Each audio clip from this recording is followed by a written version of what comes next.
بسم الله الرحمن الرحيم والنازعات غرقا والناشطات نشطا والسابحات سبحا فالسابقات سبقا فالمدبرات أمرا يوم ترجف الراجفة تتبعها الرادفة قلوب يومئذ واجفة أبصارها خاشعة يقولون أئنا لمردودون في الحافرة أئذا كنا عظاما نخرة قالوا تلك إذا كرة خاسرة فإنما هي زجرة واحدة فإذا هم بالساهرة هل أتاك حديث موسى إذ ناداه ربه بالوادي المقدس طوى اذهب إلى فرعون إنه طغى فقل هل لك إلى أن تزكى وأهديك إلى ربك فتخشى فأراه الآية الكبرى فكذب وعصى ثم أدبر يسعى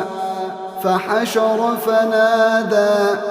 فقال أنا ربكم الأعلى فأخذه الله نكال الآخرة والأولى إن في ذلك لعبرة لمن يخشى أأنتم أشد خلقا أم السماء بناها رفع سمكها فسواها وأغطش ليلها وأخرج ضحاها والأرض بعد ذلك دحاها أخرج منها ماءها ومرعاها والجبال أرساها متاعا لكم ولأنعامكم فإذا جاءت الطامة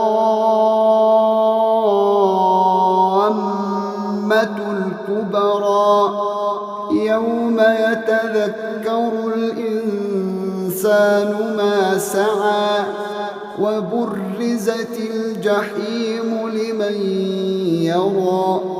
فأما من طغى وآثر الحياة الدنيا فإن الجحيم هي المأوى وأما من خاف مقام ربه ونهى النفس عن الهوى فإن الجنة هي المأوى يسألونك عن الساعة أيان مرساها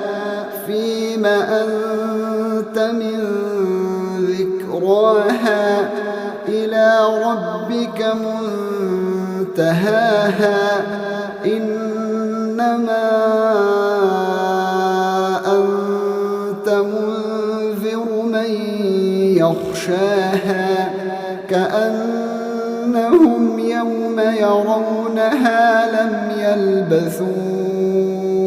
إلا عشية أو ضحاها